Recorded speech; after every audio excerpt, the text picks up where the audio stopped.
Luego de la apertura, igual yo también doy el pie para las experiencias, compañeras, ¿eh? Ahí también esa parte también les ayudo. Sí.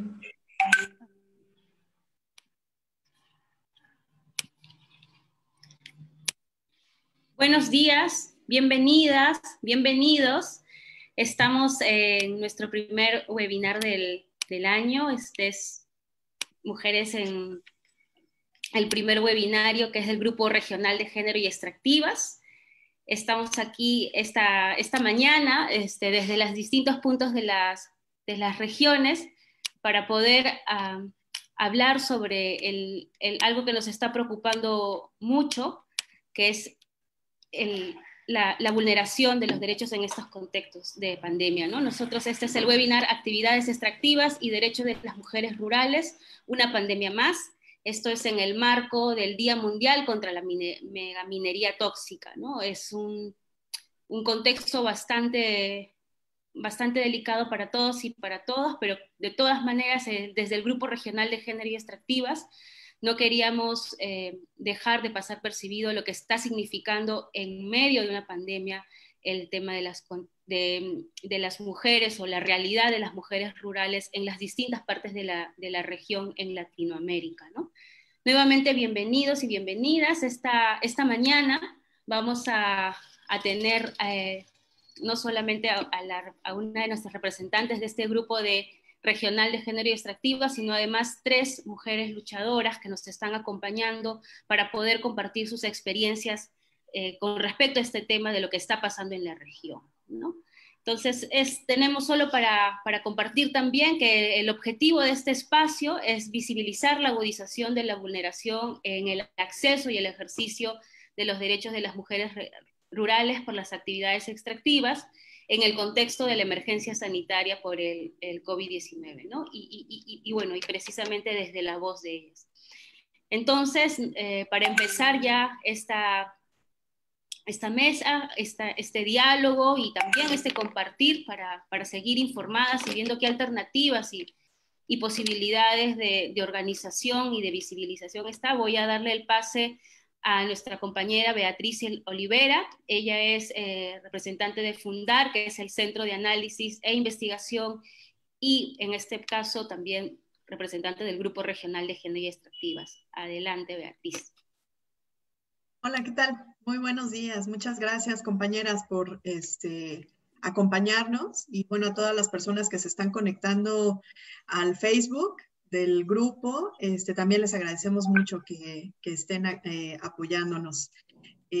Bueno, pues yo quisiera comentarles rapidísimo que el Grupo Regional de Género y Extractivas pues se fundó en el año 2017. Nosotros pues somos un grupo de organizaciones de América Latina, toda la región, y pues nos decidimos agrupar pues justo porque compartimos esta preocupación en torno al extractivismo y los impactos que está teniendo concretamente en la vida de las mujeres.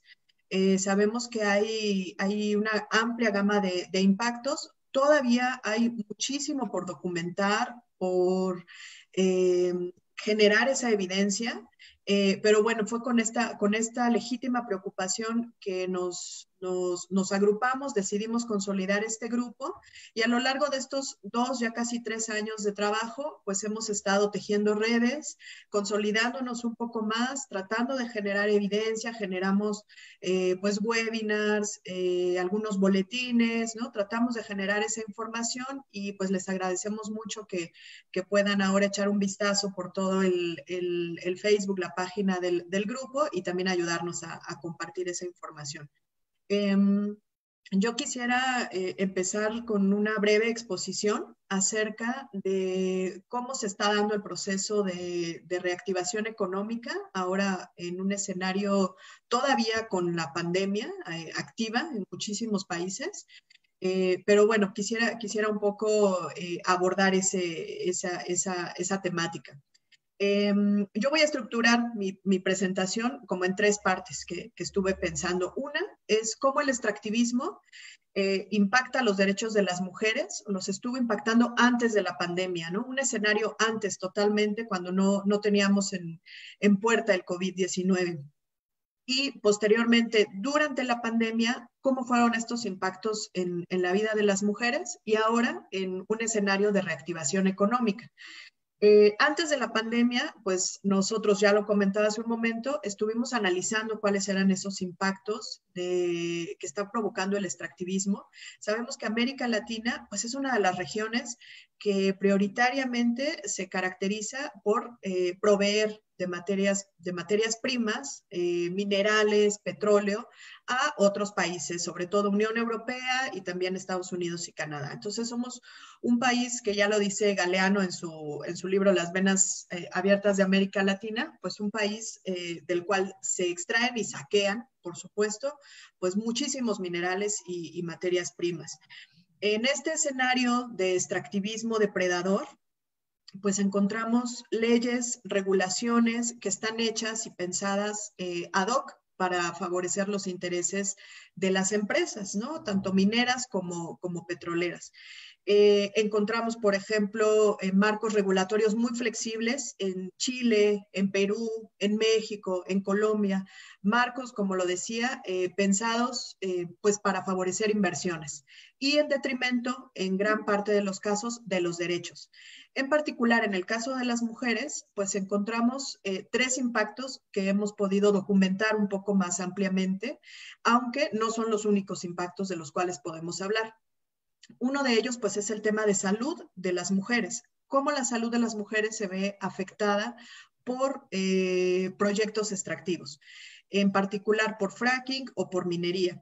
Lo que hemos encontrado, pues, son documentos que tratan de dar muestra o tratan algunos lo documentan muy bien, de casos en los cuales pues se presentan enfermedades relacionadas con las vías respiratorias, enfermedades de la piel, algunos tipos de cáncer también, y en particular con el tema del fracking, de la fracturación hidráulica, pues hay mucha literatura, sobre todo en literatura médica, evidencia, en Estados Unidos, donde el fracking se ha desarrollado de manera muy intensiva y se ha logrado correlacionar, por ejemplo, impactos en el incremento de enfermedades, por ejemplo, el cáncer de mama, con los lugares donde se ha incrementado la explotación de pozos relacionados con el fracking.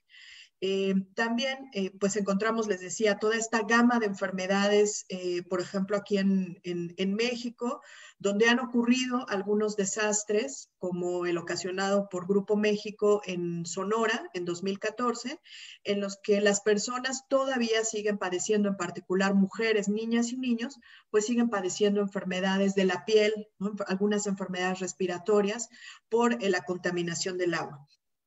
Esto a raíz pues, del derrame que ocasionó esta empresa minera. Otro de los impactos pues, es el tema también justamente del agua.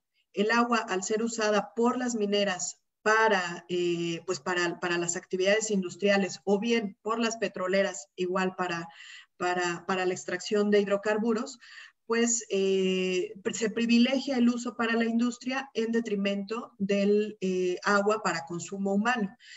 O bien, no solamente en temas de acceso al agua, sino también en temas de contaminación del agua, como este caso que les acabo de comentar de Sonora. En esos casos, pues lo que hacen las mujeres, sobre todo las niñas, nuevamente adolescentes y niños, pues es que tienen que buscar nuevas formas de abastecimiento de agua, ¿no? Entonces se incrementa el riesgo para las mujeres salir a buscar otro tipo de abastecimiento de agua donde no esté contaminada o donde haya agua. Y esto pues también es uno de los impactos más fuertes que hay. Y otro de los impactos que no está tan documentado, pero que se ve, se percibe, se palpa en los trabajos de campo que se hacen, pues es justo cómo se ha incrementado la prostitución y la violencia contra las mujeres, justamente en las zonas cercanas a donde se desarrollan estos proyectos, en particular proyectos mineros, proyectos petroleros, ¿no? Cambia totalmente una comunidad cuando llega uno de estos proyectos, una empresa con una gran cuadrilla de hombres, de trabajadores foráneos, y se suelen dar este tipo de situaciones. Particularmente lo hemos podido observar en algunos casos en Zacatecas, en México también, aunque también hay otros casos que hemos visto también, por ejemplo, en Chile, en Colombia, donde estos casos de incremento de la prostitución, de violencia contra las mujeres, pues también ha existido, incluso de trata, ¿no? Entonces, bueno, esos impactos, todo este escenario lo estábamos viviendo antes de la pandemia.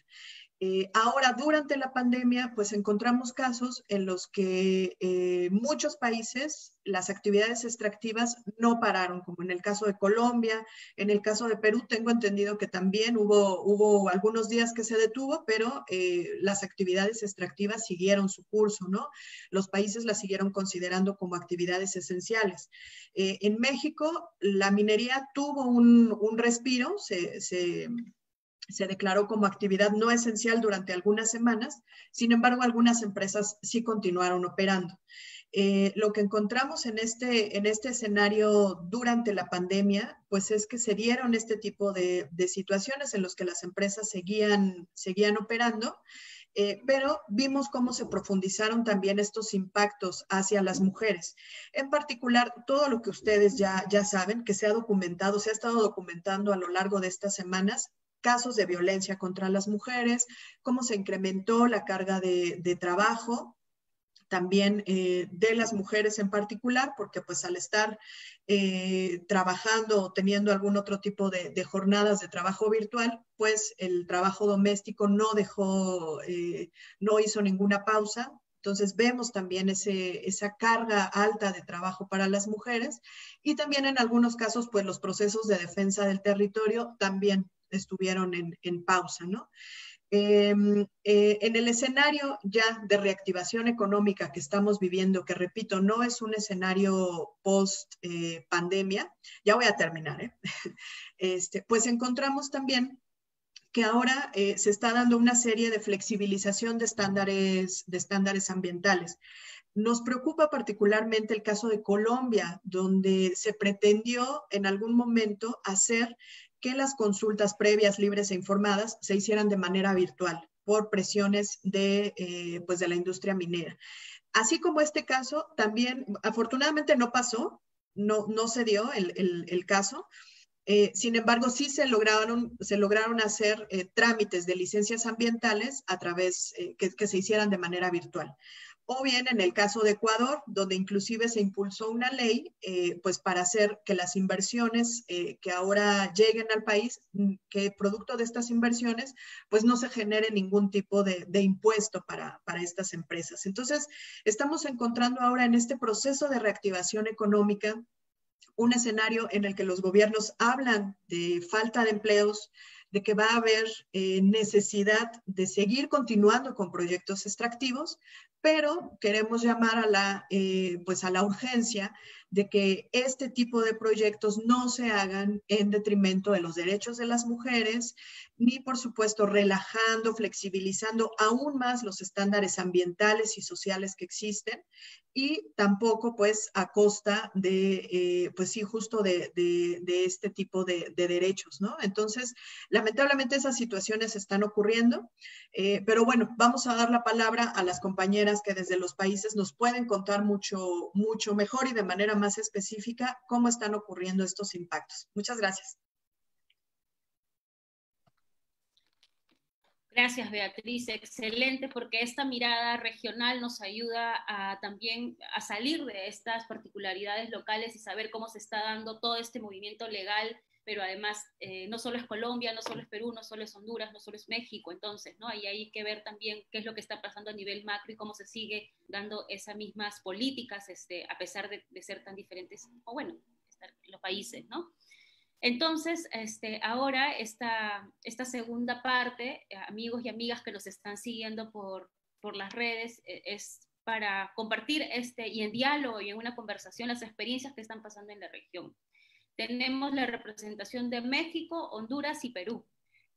Primero vamos a invitar a nuestra compañera Araceli Carvajal de México. Ella solo diré que es coordinadora de la Vereda de Trabajo de Derechos de las Mujeres Indígenas, y ella podrá también seguramente contarnos más sobre lo que ella viene haciendo, pero además de lo que está pasando en México con respecto al tema de la realidad de las mujeres en estos contextos de emergencia sanitaria y en convivencia con proyectos extractivos. Te escuchamos, Araceli, bienvenida y muchas gracias por acompañarnos esta mañana.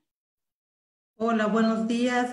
Muchas gracias por este espacio, por esta invitación para seguir reflexionando sobre los impactos que viven pues las mujeres expresamente por los proyectos extractivos, ¿no? Y como bien lo menciona, no es una situación pues localizada, sino es una situación que vive toda la región en América Latina y en diferentes condiciones, contextos, necesidades y problemáticas que están enfrentando las mujeres, ¿no? Específicamente voy a compartir un poco desde lo que trabajamos o desde lo que estamos viviendo en el estado de Oaxaca, en el estado sur de México, donde se encuentran 355 concesiones mineras otorgadas por la Secretaría de Economía, de las cuales hay 3 proyectos que se están explotando, específicamente en los valles centrales de Oaxaca, y que amenazan o que en este contexto de pandemia pues no pararon totalmente, aún con el mandato oficial de suspender las actividades mineras también por medida preventiva, ¿no?, de la expansión del COVID-19. Sin embargo, las empresas mineras mantuvieron sus trabajos y lo han mantenido así en un bajo perfil o en un alto perfil, arriesgando pues las condiciones de las comunidades, de los trabajadores, incrementando los riesgos de salud y de contagio, sobre todo porque están ubicados en contextos comunitarios, ¿no? Las actividades extractivas mineras también están poniendo en alto riesgo el acceso al agua. En Oaxaca, específicamente en el Valle de Oaxaca, en este momento estamos enfrentando una severa sequía. Y eso según por organizaciones que han investigado a profundidad más este tema, pues se debe también a las actividades extractivas que se están realizando, por las perforaciones que hacen las empresas mineras en los territorios de los valles centrales, ¿no?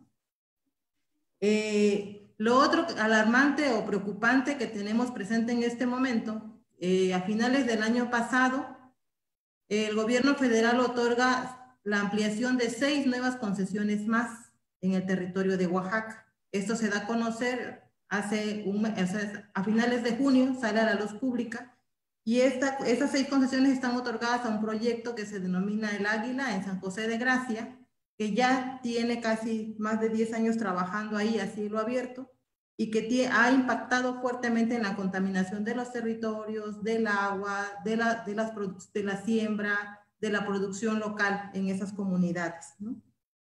La otra situación que se está enfrentando también es que con el tema de la pandemia, los procesos que están, como en el caso que Tequio Jurídico está impulsando frente a una concesión minera llamada Zapotitlán 1, es el acceso a la justicia. Es decir, que no podemos en este momento hacer ningún tipo de presentación del recurso de revisión porque están cerradas las oficinas, ¿no? Entonces tendríamos que estar haciendo todo un trámite en línea y que esto vemos que nos pone o violenta también las condiciones de los pueblos indígenas para accesar a estas nuevas formas de acceso a la justicia en el Estado, ¿no? O sea, ni siquiera vemos que lo tenga claro también el sistema de justicia de cómo va a operar y de qué capacidades hay para que las comunidades indígenas que estén enfrentando procesos de amparo puedan estar ahí presentes dando seguimiento a sus trámites, ¿no?, legalmente. La otra situación que considero yo importante que se está viviendo en el Estado, en el marco de los derechos de las mujeres, es el tema del acceso a la salud. El Estado mexicano suspendió todos los servicios de salud que no están relacionadas al tema de COVID. Entonces, ¿qué está pasando con las mujeres? Las mujeres están llegando a pedir servicios médicos por cáncer, por temas de cáncer, por tema de enfermedades de transmisión sexual, por partos, y no están siendo atendidas en los centros de salud. Estos accesos se están negando hacia las mujeres y en los casos que han sido atendidas, están siendo también violentadas porque las ponen en condiciones no adecuadas para la atención a eso y generando también violencia obstétrica hacia ellas, ¿no?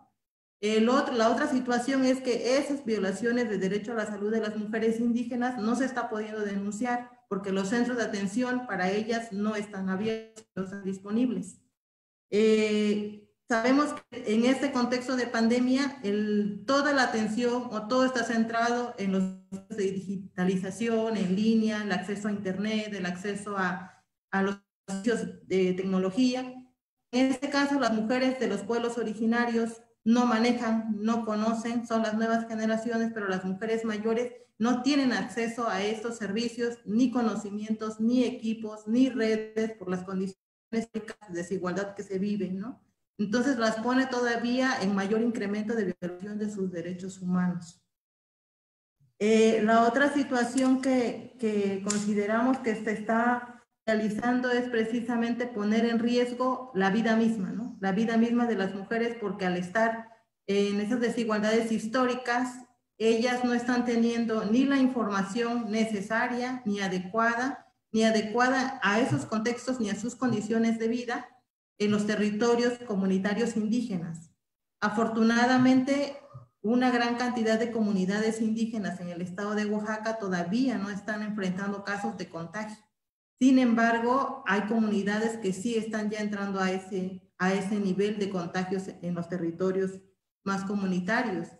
La prevención o las medidas preventivas que se vivieron en los pueblos originarios, como en el caso de la Chontal, donde tiene más presencia tequio, se debe específicamente a que las autoridades locales determinaron cerrar la entrada, el acceso a las comunidades por personas que van de fuera para evitar el contagio, para poner en riesgo a la población, y también tomaron acuerdos regionales. Desafortunadamente, esos acuerdos o en esas medidas que se toman para la prevención, pues siguen ausentes también las mujeres, ¿no? Para colocar el tema de sus necesidades, de sus condiciones en el acceso a la alimentación, en el acceso a la educación, que está totalmente paralizado en las comunidades y pueblos indígenas.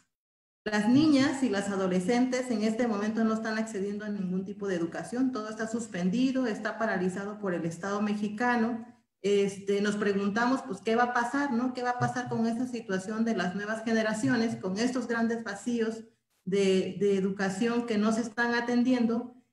Y que desafortunadamente el Estado mexicano no previó o no está atendiendo la pandemia adecuada como a los contextos diversos que tenemos en este país, ¿no? Entonces, todas las medidas preventivas han sido enfocadas para zonas urbanas, para zonas de ciudades, quedando totalmente en el abandono las comunidades y pueblos originarios, sin las medidas y sin las consideraciones. Si esto ha pasado como a nivel de pueblos, pues menos se han considerado las condiciones de las mujeres, que si bien al estar en la comunidad tienen que enfrentar aún mayor carga y responsabilidades dentro de la familia, porque les toca ya resolver el tema de la salud, el tema de la alimentación, el tema de la siembra, el tema del cuidado de las hijas y los hijos, de los adultos mayores, el tema de la prevención de si hay un contagio o no hay un contagio, y en este momento las comunidades también están enfrentando ya un nivel de cansancio, ¿no? Un nivel de cansancio y de hartazgo, pues, del encierro como medida preventiva, ¿no? Entonces vemos muy preocupante esta situación, porque vemos también que no va a bajar, o sea, es un contexto que no va a bajar tan inmediatamente. En el caso de Oaxaca, en este momento volvemos al semáforo rojo, van en incremento los casos de contagio y también la presencia del Estado para atender la situación y específicamente de los pueblos indígenas. Esto nos preocupa porque también ha frenado el proceso de resistencia que tienen los pueblos frente a los proyectos y concesiones mineras en sus territorios. Se está frenando o ha inmovilizado los pocos pasos que tenían las mujeres de ir avanzando en su participación comunitaria, en su participación más regional, en sus procesos de capacitación y de organización regional como mujeres, pues se han visto estancados. Los procesos que acompañamos de manera local desde las organizaciones, esos no se están atendiendo, porque no podemos tampoco tener presencia a través de un sistema digitalizado en las regiones. Entonces se han paralizado y se han inmovilizado, y los pocos avances que se tenían en relación al ejercicio de derechos de las mujeres indígenas se ven ahí severamente pues bloqueados y violentados, ¿no? Entonces, las mujeres están viviendo todavía en condiciones de mayor angustia, de mayor miedo, de mayor preocupación y de mayores tensión, también porque en las regiones no existe una información veraz, no existe una información accesible a ellas que les permita distender todos estos agobios, y en el contexto también se empiezan a mover ciertos rumores que sirven para desestabilizar nada más los procesos organizativos de resistencia, ¿no? Entonces, sí demandamos o vemos preocupante lo que pondríamos como fundamental es el tema del derecho a la vida de las mujeres, del derecho a la tierra y al territorio, que se ve amenazado en este contexto de pandemia y que si bien ya se veía amenazado por los proyectos extractivos como la minería. Gracias por este espacio. Muchas gracias, Araceli. Muy importante cómo nos va presentando también, y lo último, importante, el del derecho a la vida, ¿no? Cómo está la relación, la integración de todos los derechos. Finalmente, además, lo ha dicho muy bien también Araceli, y es algo que le está pasando a toda la región, que la pandemia está pensada no para los pueblos indígenas o no para la diversidad de los pueblos en los distintos territorios, sino se ha visto cómo los estados se han enfocado en realidades urbanas, ¿no? Y no solo urbanas, sino además con un nivel económico, con un acceso adquisitivo económico que ni siquiera que alcanza a la realidad de las mismas ciudades, cuando hay también mucha diversidad y mucha brecha en esos espacios, ¿no? Entonces, eso es lo que preocupa. Tendremos que seguir evaluando y viendo cómo se está moviendo todo el tema del acceso a los derechos, el acceso a la salud. Pero bueno, seguimos entonces en este diálogo y en este importante escuchar a las hermanas que están en los territorios. Ahora tenemos a Daisy Flores, compañera de Honduras, y ella es integrante del HAS de Mesoamérica. Muchas gracias, Daisy, por acompañarnos esta mañana, y por favor estamos dispuestas a escucharte, ¿no? Y también a que nos comentes cómo está la situación en Honduras.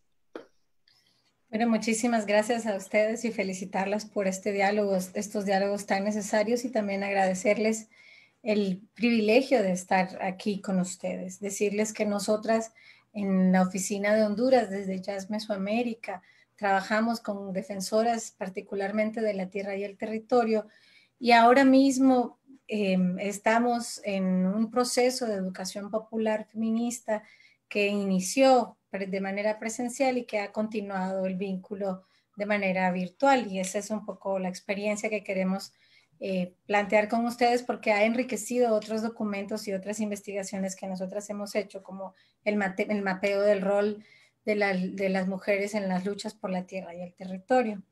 Quisiera iniciar un poquito hablando en corto sobre el extractivismo y complementar lo que ya Beatriz nos ha explicado de una manera súper ilustradora, y hablar de este patrón de desarrollo económico llamado primario exportador, como bien nos ha dicho y explicado Beatriz, pero hablar de que este patrón no es un patrón cualquiera, es un patrón histórico, colonial, porque viene desde tiempos coloniales y ha afectado no solo nuestra región, pero nuestra región en particular por las características coloniales que tiene, pero también muchas otras partes del mundo que no se llama occidental. Es también un fenómeno capitalista, porque ve a la naturaleza y la mano de obra necesaria para su transformación como un sistema de ganancias y no como un sistema de desarrollo como nos quieren vender. O sea, quiere decir que el planeta Tierra mismo se ve como un producto al servicio de las ganancias. Pero también es patriarcal, porque se basa en la explotación de las mujeres, tanto de manera directa como de manera indirecta, como estamos escuchando en este momento. Esto significa que el modelo extractivista no solo descansa en el trabajo de las mujeres, sino que busca en su mano de obra y en las características de los países como los nuestros, aunque esta mano de obra sea masculina, busca características de explotación a las que enfrentamos nosotras como mujeres en el mundo.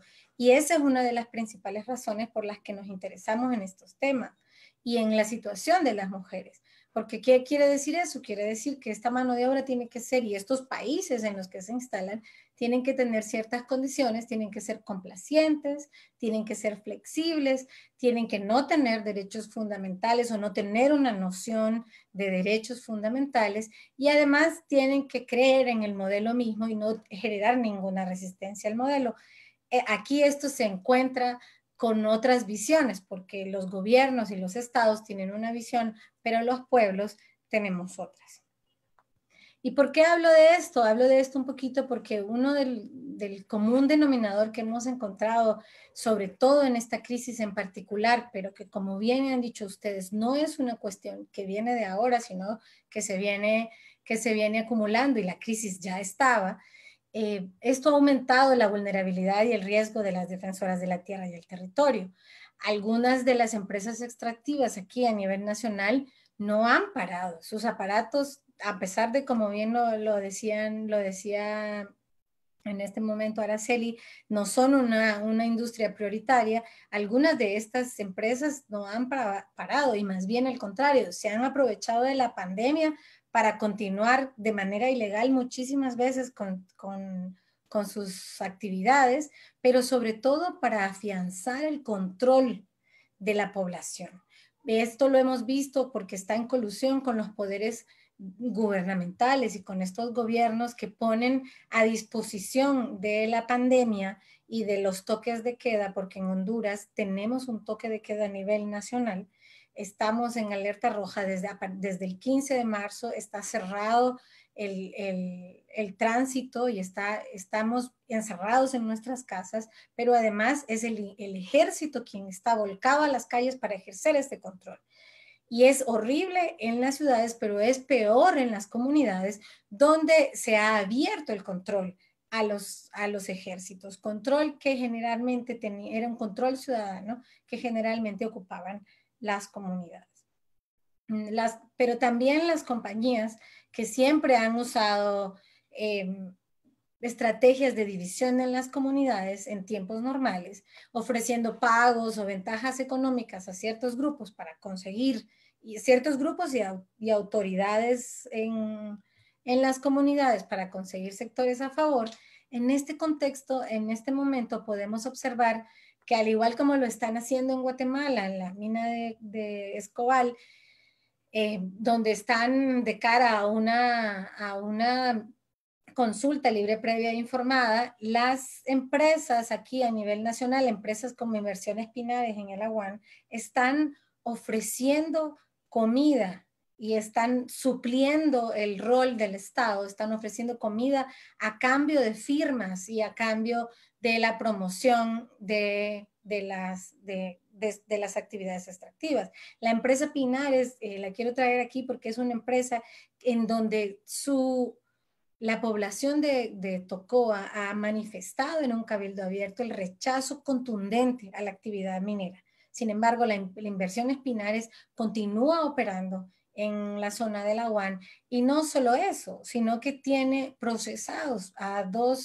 8 compañeros que defienden el río Guapinol y que son parte del grupo que está en contra de Inversiones Pinares y de esta minera, pero ellos guardan cárcel en este contexto. Que esa cárcel, además de las cosas a las que las expone, en este momento nos expone también al COVID-19, porque el sistema de privados de libertad está también colapsado como el sistema de salud, tal como bien lo decía Araceli. Me siento muy identificada con todas las aristas que presenta Araceli, porque es un poco lo que estamos viviendo también a nivel nacional.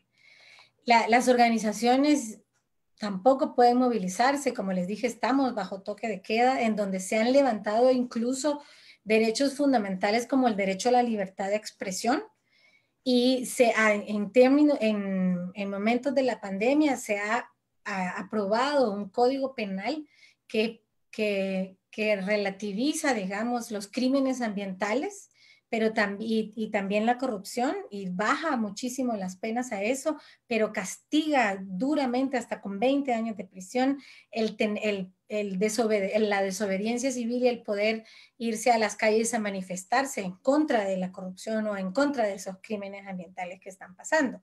Porque eso puede ser visto, según ese código penal, a la luz de ese nuevo código penal, como un acto de terrorismo. Esto nos marca bien las pautas y hacia dónde está dirigida y que se quiere condenar a las luchadoras y los luchadores sociales. Algunas de estas empresas tienen permisos de movilidad, salvoconductos les llamamos aquí, que son permisos de movilidad que ponen en alerta a las comunidades porque ellas no pueden movilizarse, las mujeres no pueden movilizarse hacia donde están operando las compañías, pero ellos sí tienen permiso de movilizarse. Otra de las cosas con las que me sentí muy identificada es con el tema del agua, del cual hablaba Araceli, también hablaba Beatriz. Estamos hablando, la época de verano y la sequía pronosticada aquí en Honduras ha sido realmente arrasadora. Y en efecto son las mujeres quienes se encargan del agua. Y aquí les quiero contar el caso de una compañera, de una denuncia del cual incluso hemos hecho muchísimo eco porque nos ha parecido como muy importante hacerlo. Las compañeras tienen que usar el tiempo un día a la semana que pueden salir para proveerse de agua. La situación de agua a nivel de las comunidades, que está siendo contaminada por las empresas extractivas, tienen que caminar distancias muchísimo más grandes y además tienen que enfrentarse no solo a la violencia generalizada, que también existe al interior de las comunidades, o a las defensoras que ya están estigmatizadas en las comunidades porque les dicen revoltosas, porque les dicen que ellas, su lugar es en la casa, que no tienen por qué estarse oponiendo al desarrollo, y además se les tacha a las compañeras como que son malas madres o que viven en familias disfuncionales porque ellas están asumiendo el papel de defender el agua. Además, ahora mismo quiero compartirles justo antier, el 19 de julio, hemos recibido la noticia y hemos visto imágenes realmente desgarradoras de la estimación de la muerte allá en Santa Rosa de Aguán, de la estimación de la muerte de más o menos 50,000 peces, es el estimado que ha hecho la Secretaría de Agricultura y Ganadería en Honduras. Sin embargo, las comunidades garífunas que lo están denunciando están muy preocupadas y están diciendo que es muchísimo más, y las mujeres de esta comunidad de Santa Rosa de Aguán son las que están diciendo que esto se debe a pesticidas y al uso que están haciendo los monocultivos. Yo creo que es importantísimo decir que las mujeres están al frente de la denuncia y de la profundización de esta crisis de manera estructural en todos nuestros países y en Honduras en particular. Podemos escuchar ahora mismo la voz de una Miriam Miranda hablando por la búsqueda de los compañeros que secuestraron en la ciudad del Triunfo de la Cruz, 3 defensores de las luchas por la tierra y el territorio que se enfrentan a diversas actividades extractivas, no solamente a los megaturismos y a la minería y a la extracción, sino a distintas formas de resistencia cultural colonial. Y Miriam Miranda y todo el equipo de mujeres y hombres de la organización Fraternal Negra o FRANE están en este momento exigiendo el paradero de los 3 compañeros que se han llevado. Quiero decir eso porque además de que estamos denunciando esta crisis estructural en nuestros países y cómo nos está impactando, también las mujeres están poniendo en el centro de la crisis, ofreciendo conocimientos y ofreciendo respuestas. Compañeras que están haciendo ollas comunitarias. Hay comunidades enteras en las que las compañeras están en este momento haciendo ollas comunitarias y haciendo comunidad en sus regiones, pero también haciendo las labores de atención que le corresponden a un Estado que solamente sirve para responderle a las empresas extractivas. Están poniendo a disposición nuestra y de toda la población de Honduras saberes científicos, técnicos y ancestrales que tienen que ver con sus luchas. también saberes organizativos que para organizarse con la prevención y la mitigación del COVID-19. Si esto no fuera así, la verdad, en Honduras no hay sistema de salud que colapsar. El sistema de salud se lo robaron hace varios años y se siguen robando y saqueando el dinero que han puesto a disposición para esta crisis. Son las mujeres, y particularmente porque, al igual que como dijo Araceli, las crisis están dirigidas a responder a la urbanidad, son las mujeres de las comunidades quienes están tejiendo un entramado y un tejido social que está sosteniendo y está previniendo y mitigando la expansión del COVID-19 en estos momentos. Lo están haciendo a través de su organicidad, pero también están utilizando las radios comunitarias, están sacando las denuncias, a pesar de que no se están moviendo las mujeres en Honduras y que están denunciando lo que está sucediendo. Las mujeres en Honduras estamos denunciando, pero también estamos construyendo una matria, estamos construyendo, poniendo a disposición de la vida todos esos poderes ancestrales. Gracias, muchas gracias, Dey, y qué importante lo último también me quedo con eso, aunque has dicho muchas cosas importantes, el sistema de salud, aunque todos estamos diciendo que ha colapsado, tú has dicho algo, nos lo han robado hace varios años, y no es solo en Honduras, es en todos los países de la región, ¿no? Y lo último también que creo que es lo potente, y ahí cómo las autoridades pueden estar en estos grupos, por aquí le dicen comandos, que se organizan con gente muy especializada, pero en realidad las que están respondiendo son las mujeres en los distintos territorios, bueno, las personas en general, pero como siempre el rol del cuidado ha sido atribuido a las mujeres, entonces hay una sobrecarga ahorita entre la alimentación, entre el cuidado de los ecosistemas, entre el estrés de no poder seguir en sus redes comunitarias y organizándose, sino además también en toda la presión de que es el cuidado por esta pandemia, ¿no? Entonces, eso creo que es importante también nuevamente resaltarlo como eje común que está repitiéndose lo que ha dicho Araceli, lo que nos viene diciendo en realidad Bea, pero Araceli y Daisy ahora lo reafirman. Muchas gracias nuevamente. Entonces, para poder seguir integrando estas perspectivas y este diálogo, ahora está nuestra compañera Yolanda Zurita. Ella es de Perú y ella es vocera de la Plataforma Nacional de Afectados y Afectadas por Metales, Metaloides y otras sustancias químicas tóxicas en el Perú. Buenos días, Yolanda, bienvenida.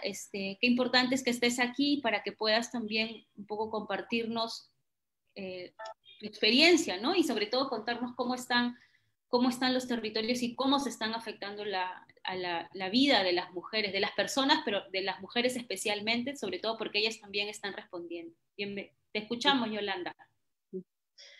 Buenos días. Un saludo caluroso al público escucha y asimismo también a los organizadores. Un espacio muy, muy importante para poder transmitir nuestro sufrimiento, si se quiere decir, frente a esta actividad económica que lo pintan muy bien como una actividad que apunta al desarrollo del país, al desarrollo de nuestros territorios, cosa que no se da eso, ¿no? Lugares donde justamente se está desarrollando la actividad minera, metalúrgica, la hidrocarburos, hay un alto grado de pobreza y extrema pobreza, ¿no? Bueno, pues sí, justamente yo coincido con mis demás compañeras, amigas, hermanas, en que la actividad minera en el Perú justamente es una actividad, facilitado por el Estado, por los gobernantes, con esa mirada errónea de que es el desarrollo, ¿no? Y como es el desarrollo, justamente tenemos leyes que permiten, que le da todas las facilidades, que incluso les exoneran de impuestos al canon minero, impuestos a regalías mineras, impuestos a una serie de impuestos, ¿no?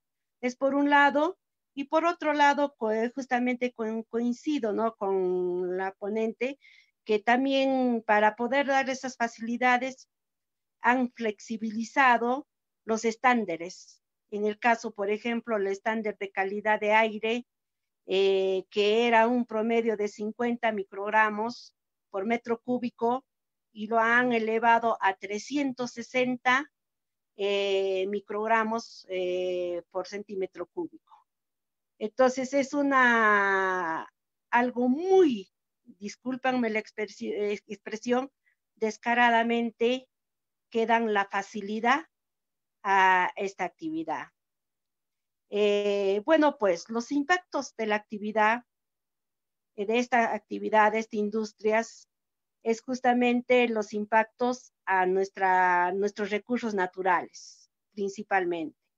Y sabemos muy bien que los recursos naturales son determinantes importantes para nuestra salud. Entonces, nosotros, ¿cómo podemos gozar de una buena salud si tenemos el aire, agua, suelo, con niveles elevados de material particulado, con sustancias tóxicas, el aire con metaloides, que está afectando seriamente nuestra salud, la salud de la persona? Entonces, es por un lado, ¿no? Y por otro lado, sí, los impactos, es muy triste, pero estos impactos es más en las mujeres. ¿Por qué es más en las mujeres? Porque las mujeres mayormente no tenemos una relación directa con la actividad, pero la afectación es, y hay estudios que han comprobado aquí en La Oroya, yo soy de La Oroya, del centro del Perú, en estudios que hay en mayor cantidad mujeres que sufren de cáncer al útero. Y sabemos muy bien que el plomo, el cadmio, el arsénico, justamente son cancerígenos. Y justamente son lo que se estabilizan dentro de nuestros órganos blandos, ¿no? También se ha dado casos de muertes o abortos en proceso de gestación ¿no? Con comentarles que durante 2 meses, en la zona que no es tan grande, fallecieron o abortaron 4 mujeres, incluso una de ellas ha fallecido en ese tiempo del aborto. Sufren de dolor de cabeza que no se entiende por qué.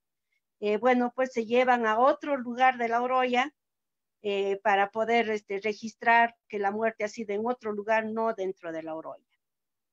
Es eso. Ahora otro. Hay estudios que han determinado que la madre gestante transmite al bebé, al feto, en el periodo de gestación, principalmente la presencia o el metal del plomo.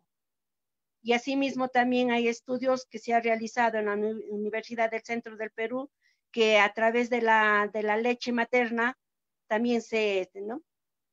Ese es uno de los, por un lado. Ahora, otro. El sufrimiento es bien fuerte ver a niños con dolores de huesos, a niños con dolores de cabeza, y que no tienen un tratamiento adecuado en los centros de salud.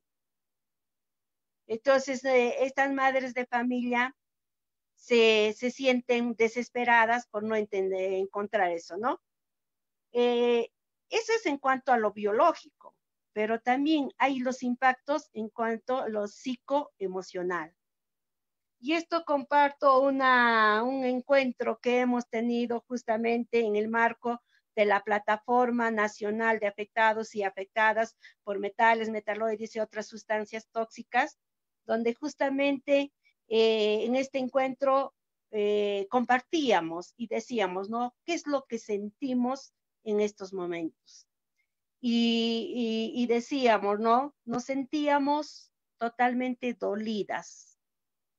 Ese dolor que sentíamos, ¿no? ¿Por qué? Porque no teníamos una atención en nuestra salud.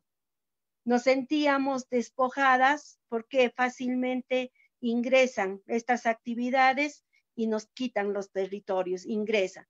Porque, no sé, creo que a nivel de Latinoamérica, el poblador es dueño de la superficie, pero del subsuelo es el dueño el Estado, ¿no? Entonces, por lo tanto, se concesiona nomás nuestros territorios y el ingreso, bueno, pues con una mal llamada licencia social, porque coincido con las demás hermanas, que esta licencia social es bajo un viaje que realizan, bien bajo la compra de personas y pobladores que no son del entorno, donde dan pues la licencia social.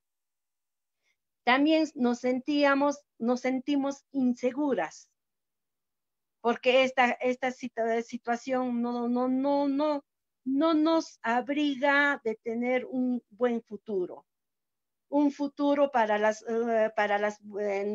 futuras generaciones, ¿no? Impotentes, porque muchas veces nuestros reclamos y nuestras exigencias no son escuchadas. No nos escuchan, ¿no? Por ejemplo, uno con los niveles de metales que uno tiene en sus organismos, cada día uno ve que está debilitándose, nos estamos debilitando. Uno va al centro de salud y bueno, pues tenemos características, por ejemplo, en mi caso, ¿no? Características de síntomas del Parkinson. Y la respuesta que uno recibe, bueno, pues si tendrás, pues ya Parkinson, ya qué vamos a hacer. No se puede hacer nada frente a eso, ¿no? Entonces es impotencia. También nos sentimos que somos reprochadas y culpables.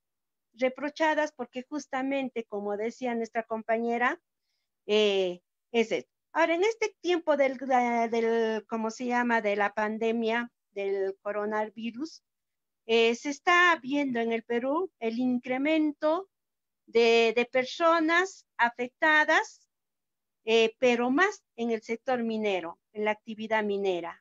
Y esto pues está justamente transmitiéndose a nivel de las poblaciones, ¿no?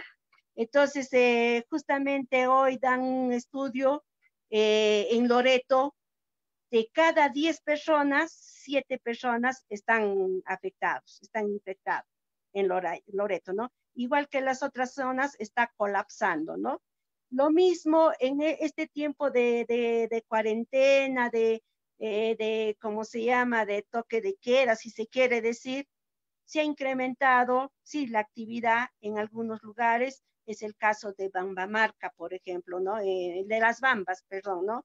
En el Espinar, donde actualmente nuestros compañeros, y sí, pues están siendo liderados, y seguramente estará Melchora, seguramente estará Carmen, liderando esta lucha en defensa de sus compromisos que había realizado la empresa minera. Muchísimas gracias.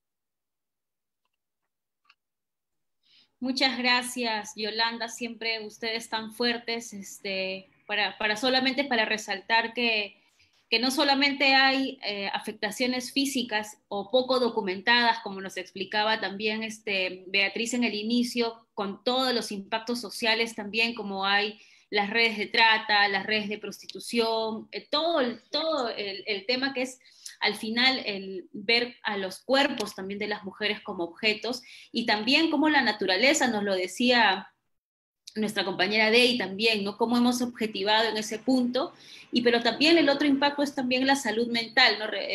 Yolanda lo ha graficado muy bien cuando no nos quieren atender o cuando deslegitiman o desvalorizan ese dolor que una está sintiendo, ¿no? Y ahí la pregunta es, en todo este contexto donde además la pandemia, cuando nos confinaron, tuvo altos índices de cómo los ríos o el aire o el propio cielo, en el caso de Lima, para las que vivimos en esta ciudad con un cielo tan gris, los estándares de aire cambiaron, ¿no? Entonces, eso quiere decir que la salud ambiental es una necesidad, y ahí, ¿cuál es el riesgo de poder priorizar el tema de la reactivación económica? Sin duda es importante la economía, pero la economía tiene que cumplir, las empresas mineras o las empresas extractivas y todas en general, los mejores protocolos. Los mejores protocolos para que se pueda reactivar esta economía, porque finalmente puede haber economía, pero también tiene que haber un espacio, una naturaleza, un territorio, un planeta para poder vivir y poder dinamizar esa economía. Muchas gracias nuevamente a nuestras 3 compañeras, a todas las personas que nos están siguiendo. Les invitamos a que puedan dar sus preguntas en la red, ahora mismo las están recogiendo. Entonces, ahora nuevamente vamos a tener a Beatriz en esta ronda, donde ha sido, muchas gracias Araceli, muchas gracias Dey, creo que la perspectiva de las 3 se ha integrado muy bien y nos ayuda a poder tener esta mirada más macro y no sentirnos solas también. Yo creo que eso también es importante, ¿no? Cómo comenzamos a crear redes en todo esto que también ha dicho muy bien Dey, lo ha graficado. Hay un control de la vida, ¿no? Hay un control de la vida teniéndonos a todas y a todos encerrados de alguna otra manera, y no necesariamente las empresas han estado haciendo lo mismo. Entonces, escuchamos ahora a Beatriz, un poco que nos dé un poco el resumen, o bueno, que nos haga sus comentarios, y seguidamente abriremos una ronda de preguntas para seguir en el diálogo, así que les invitamos nuevamente a dejar sus preguntas en los comentarios de la red. Te escuchamos, Beatriz. Sí, yo muy breve, porque tú ya lo has hecho muy bien, Alison. Va a tratar de resumir un poquito lo que se abordó. Creo que en términos de derechos, todas las ponentes, todas las compañeras han abordado pues el tema de la falta de acceso de agua, y también los impactos, sobre todo con cuestiones relacionadas con la contaminación de la misma, ¿no? Creo que ese es un tema, sí, que toca en toda la región y que se liga directamente con las actividades extractivas, el derecho al agua.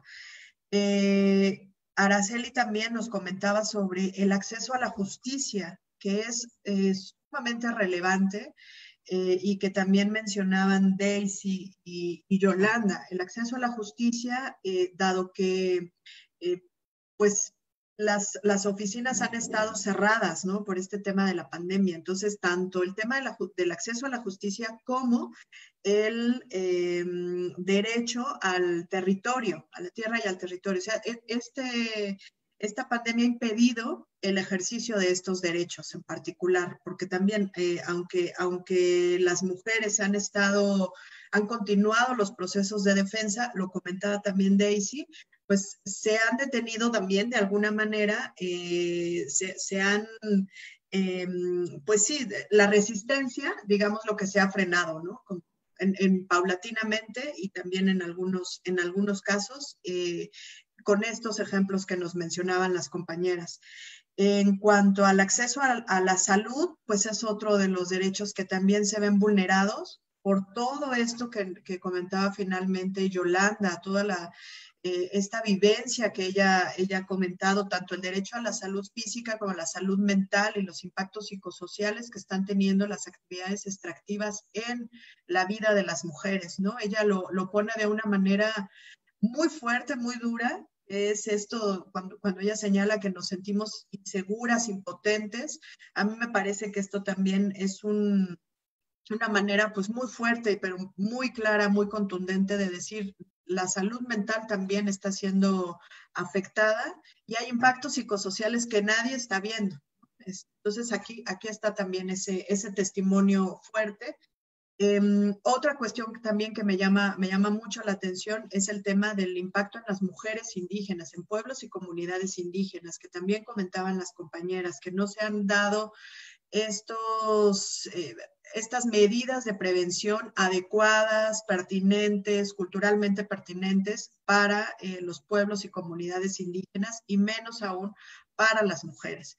Y tal pareciera también que el derecho a la, pues no sé, que todas las demás enfermedades se fueron de vacaciones, ¿no? Pareciera que se detuvo el cáncer, se detuvieron los partos, ahora todos los servicios que de por sí estaban colapsados, que de por sí eran precarios, ahora se han vuelto, se han adecuado hospitales para atender el tema de la pandemia, pero las otras enfermedades, ¿qué pasa con ellas? O sea, ¿qué pasa con esta situación que comentaba Araceli, con las mujeres que están dando a luz en estas circunstancias, ¿no? Con las otras enfermedades, ¿qué pasa? Entonces, ese es otro de los impactos fuertes también.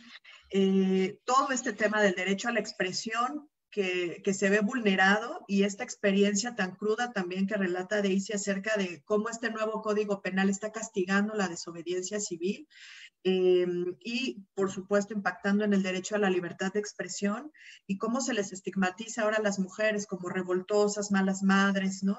Las mujeres que están defendiendo los territorios, pues bueno, eso también ha ocurrido frecuentemente antes de la pandemia, pero cómo estos nuevos códigos, estas nuevas reglamentaciones están yendo más allá a través también del ejercicio, pues el ejército que está ahora en las calles en algunos de los países, asumiendo controles que antes tenían comunidades o ciudadanía. Eso es otro de los impactos también muy, muy fuertes. Y finalmente, pues también yo quisiera cerrar con esto que señalaba Yolanda, de Daisy y también Araceli. Lo que nos venden es un mito, ¿no? El desarrollo es un mito, tal cual lo venden las empresas mineras y los gobiernos, es el mito del desarrollo. En realidad, en pueblos y comunidades no existe tal desarrollo. Sí podemos hablar de que hay cifras de empleo, porque las hay, probablemente ese sea uno de las únicas ventajas, entre comillas, que podríamos decir. Pero todo lo demás, el desarrollo no es para las comunidades y pueblos, el desarrollo es para las empresas, ¿no? Para los dueños de las empresas. Tampoco es en buena medida el desarrollo para los estados. Eso tampoco es cierto del todo. Entonces, bajo este mito del desarrollo, bajo este extractivismo depredador, este extractivismo colonial, patriarcal, pues entonces bajo ese extractivismo es que estamos viviendo las mujeres y estamos siendo impactadas, ¿no? Pero ahora sí, ya para terminar, esta reflexión que me gustó mucho también de Daisy, que también señala que las mujeres estamos dando respuestas y que en muchos lugares se están organizando a través de cocinas, comedores comunitarios, compartiendo saberes. O sea, no solamente estamos hablando de los impactos hacia las mujeres, impactos negativos que son muchísimos, sino también las propias formas de respuesta que se están dando. Y eso es muy, muy importante también que lo sepamos. Muchas gracias. Gracias, Beatriz, como siempre clara, y de verdad que nuevamente creo que, bueno, felicidades porque hemos cumplido con los tiempos todas, así que estamos en una buena hora. Vamos a pasar a una pregunta exacta para Yolanda. Nos preguntan ¿qué acciones se están desarrollando desde la Plataforma Nacional de Afectados y Afectadas por Metales Tóxicos para mitigar los impactos de las industrias extractivas, ¿no? En todo caso, ¿cuáles son esos principales retos que afronta la plataforma? Y bueno, yo me quiero agarrar de esa pregunta para que también querer invitar a Araceli y a Daisy en esta última ronda sus intervenciones, ¿no? Que también poder preguntarles a ustedes cuáles son estos, desde su experiencia, de lo que están viviendo y también de las limitaciones que están identificando, por dónde va este reto de respuesta. Claramente algunas ya lo han dicho con las ollas comunes, con el poder organizacional, pero sí creo que tiene que ser una agenda de todas y de todos, porque ya lo ha dicho Daisy, ya lo ha explicitado Araceli y lo vuelve a reafirmar Beatriz, este desarrollo, esta búsqueda de esta economía no es solo para un sector, ni siquiera para las empresas ni para los estados, sino para los dueños de las empresas. Entonces, ante esas circunstancias, ante esos límites que nos están poniendo ustedes, ¿cuáles creen que son como esos retos que tenemos como que afrontar como ciudadanía no indígena incluso, ¿no? Si se quiere, porque sí creo que es un tiempo difícil y en ese sentido las mujeres la van a saber seguramente responder, pero por dónde está esa mirada también esperanzadora, ¿no? Para no irnos también con toda la rabia que se nos queda, sino para irnos con ese camino, ese sendero bueno de poder seguir caminando juntas. Entonces, les invito a esta última ronda. De repente comenzamos con Yolanda para hacer la versión invertida. Yolanda, Daisy, y terminamos contigo, Araceli, si les parece. ¿Sí? Ya, perfecto. Bueno, pues lo primero que hemos hecho es integrarnos 13 zonas, 13 regiones del Perú, que es Amazonas, Ancash, Cajamarca, etcétera, etcétera, ¿no? Entonces, como voceros y voceras de esta plataforma, que somos afectados por la contaminación, etcétera, etcétera, entonces estamos pasando de la protesta a la propuesta. Entonces, nuestra propuesta es justamente de poder nosotros contribuir como sociedad civil en la construcción de un programa integral, multisectorial, especializado para todas las personas afectadas por los metales, metaloides y otras sustancias tóxicas. Y que esto debe ser con un buen registro de afectados, no solamente los que tienen los dosajes de metales, ¿no? Sino las rutas de contaminación que se está dando. Por ejemplo, el aire, 180 kilómetros a la redonda. Entonces, significa que toda esa población está seriamente afectada. Lo mismo es en el río, y etcétera, ¿no?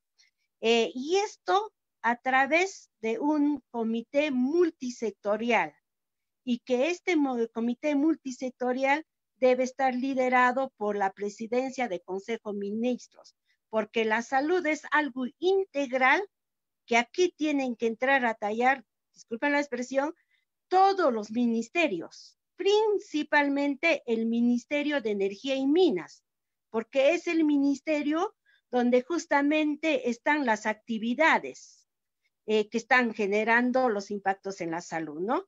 Entonces, felizmente ya se ha dado un decreto supremo y que nosotros como plataforma vamos a participar en esta comisión multisectorial, que el jueves estamos teniendo ya la reunión de instalación de este.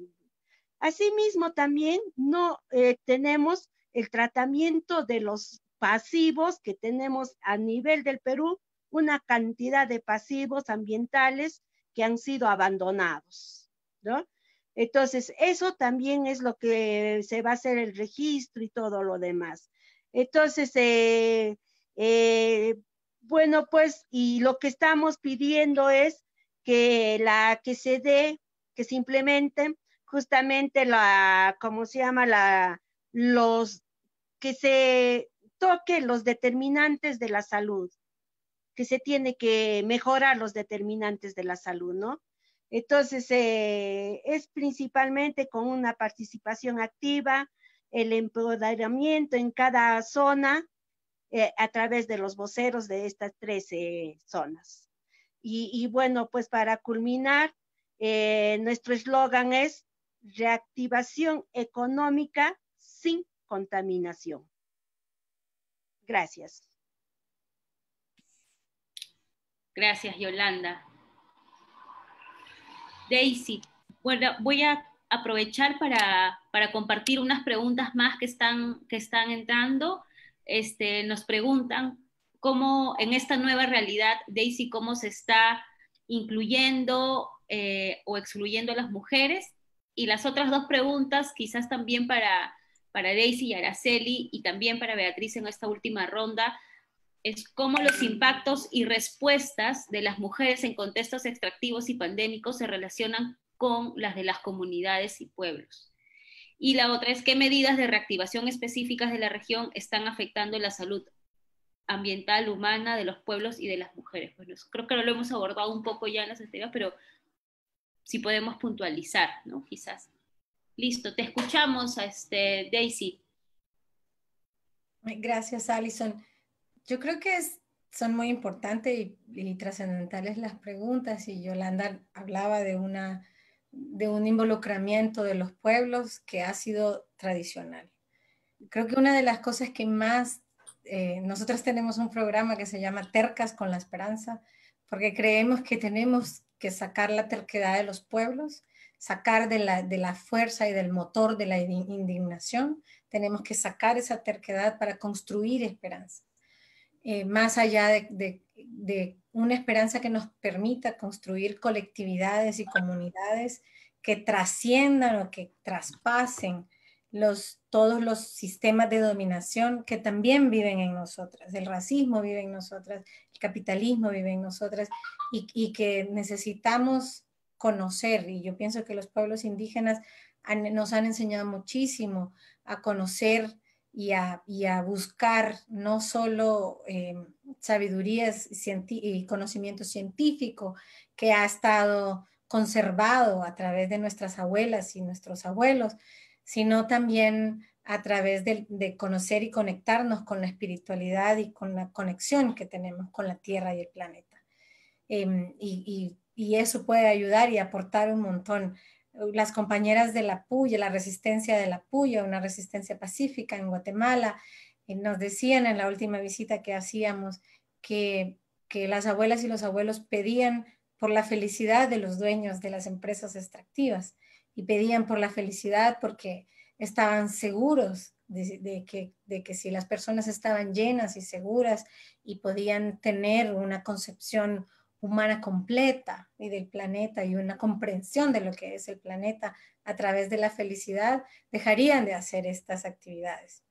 Más allá de estos deseos, yo pienso que hay una cosa fundamental que tenemos que saber. Las mujeres somos la mitad del mundo y la mitad del cielo. Estamos en todas partes. Y eso estamos y vivimos una realidad totalmente separada, porque el mundo está construido a través de una lógica masculina, no de un hombre en particular, sino a través de una lógica que incluso nos toca a nosotras muchísimas veces, pero una lógica que desprecia nuestros conocimientos y desprecia incluso nuestros sentimientos, porque también hace un paralelo de nuestra condición como humanas con la naturaleza. Y yo pienso que eso tenemos que empezar a cambiarlo desde nosotras mismas como mujeres, pero también en la concepción del mundo, para poder valorar. En estos momentos, por ahí andaba diciendo una de las compañeras que la economía no está parada. Y eso es real. La economía está parada para el gran capital, pero la economía que no se para es la economía del cuidado. Es la economía de la vida. Eso no se va a parar a menos que la matemos. Y las industrias extractivas son una de las principales fuentes de asesinato y de muerte a esa economía de la vida y del cuidado, a esos servicios que necesitamos para funcionar en la vida. Entonces yo pienso que el ir pensando en la soberanía alimentaria, en los huertos urbanos, en donde huertos familiares, muchas de las compañeras y muchos de los efectos de esta crisis se han podido paliar en algunas comunidades, en zonas como Honduras, porque la gente, las compañeras, tienen su milpita, porque ahorita está saliendo el maíz, porque este paro mundial ha permitido que la sequía no nos arrasara de la forma en la que estaba prevista que nos iba a arrasar. Entonces, por ahí creo yo que tenemos que ir viendo cómo enfrentarnos.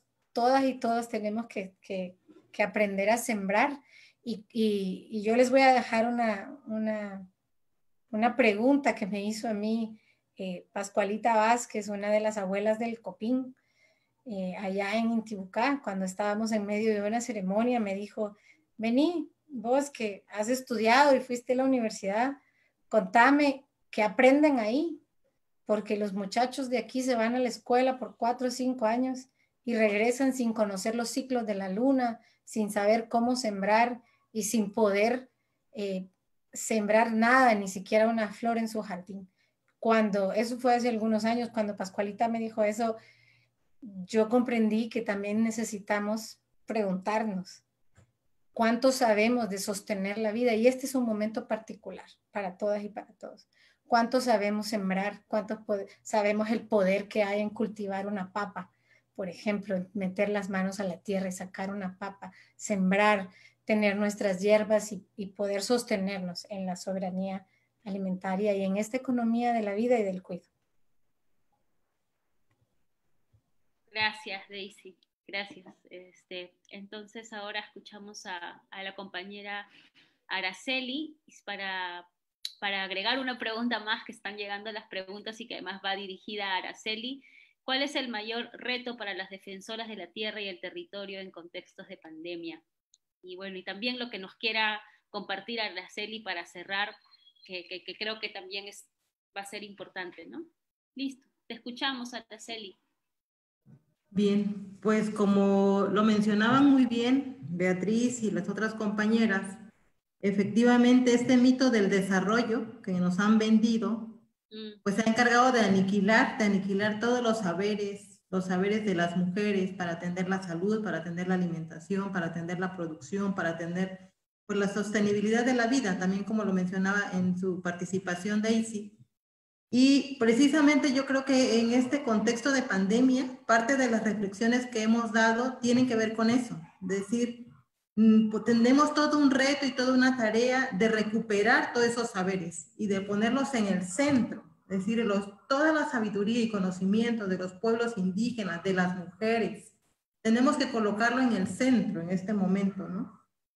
Las actividades de producción en este contexto de pandemia, las mujeres están en el campo, están sembrando, están recuperando las plantas para la comida diaria, están sembrando el maíz, están mirando cómo atender que la producción salga adelante. Y entonces, esa es otra gran labor también que tenemos que fortalecer, reflexionar con los pueblos mismos. ¿Qué otras alternativas para la alimentación, para la producción, para la siembra, para el cultivo tenemos que desarrollar o fortalecer o recuperar también desde estos conocimientos pues ancestrales, ¿no? El tema de la construcción también de alternativas de la forma de vida desde los contextos comunitarios. El tema de la educación es bien complejo porque realmente las comunidades indígenas y las mujeres en comunidades indígenas pues se les complica más la vida, ¿no? Es decir, no acceden a la educación, no acceden a la salud, entonces les toca y que a quienes acompañamos esos procesos, toca orientar esas reflexiones, ¿no? Entonces yo creo que de los mayores retos que enfrentan las mujeres defensoras de la tierra y el territorio, precisamente uno es asumirse también como sujetas de derechos, es decir, somos mujeres con derechos y también de exigir y de participar y de denunciar todas estas violaciones a los derechos humanos que viven de ellas por los proyectos extractivos.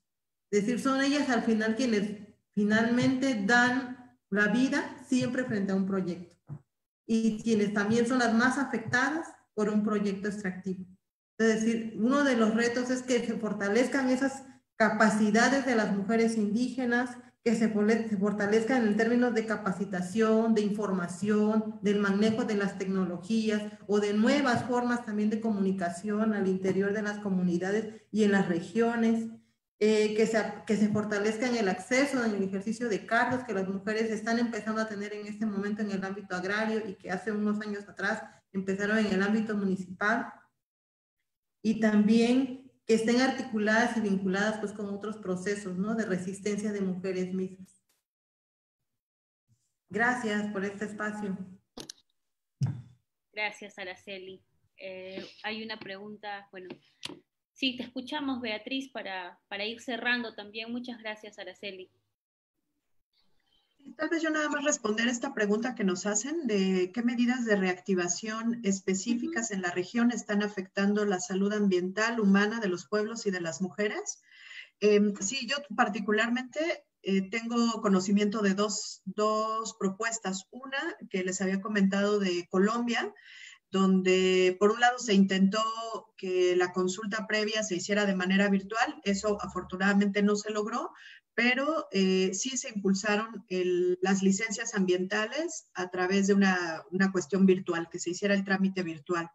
Y la otra es la que les comentaba también sobre Ecuador, que para los próximos 12 años el sector extractivo está planteado que no paguen pues más impuestos si es que se promueven nuevas inversiones. Desde mi perspectiva, estas medidas de relajamiento, de pues sí, flexibilización en estos temas, favorecen el extractivismo, por supuesto, les allanan aún más el camino a las empresas con este pretexto de desarrollar empleos, inversiones, etcétera. Y creo que son solo el inicio. Lamentablemente creo que son solo el inicio de lo que puede venir o de lo que va a venir, ¿no? En esta etapa de reactivación económica. Por ahora son 2 países. En Perú también sé que se está hablando de relajar algunos estándares. En México todavía no se habla de eso, o no sé, porque no es necesario que se ponga en lo público, sino que cuando te das cuenta es porque ya emitieron la ley. Entonces, eso es algo en lo que tenemos que estar muy pendientes, de cómo estas medidas se van a comenzar a dar de manera más frecuente y van a tener impactos en comunidades y pueblos indígenas por la falta de respeto a sus derechos y particularmente también pues en la vida de las mujeres por todos estos derechos que ya hemos comentado que se vulneran a raíz del extractivismo. Eso nada más. Muchas gracias.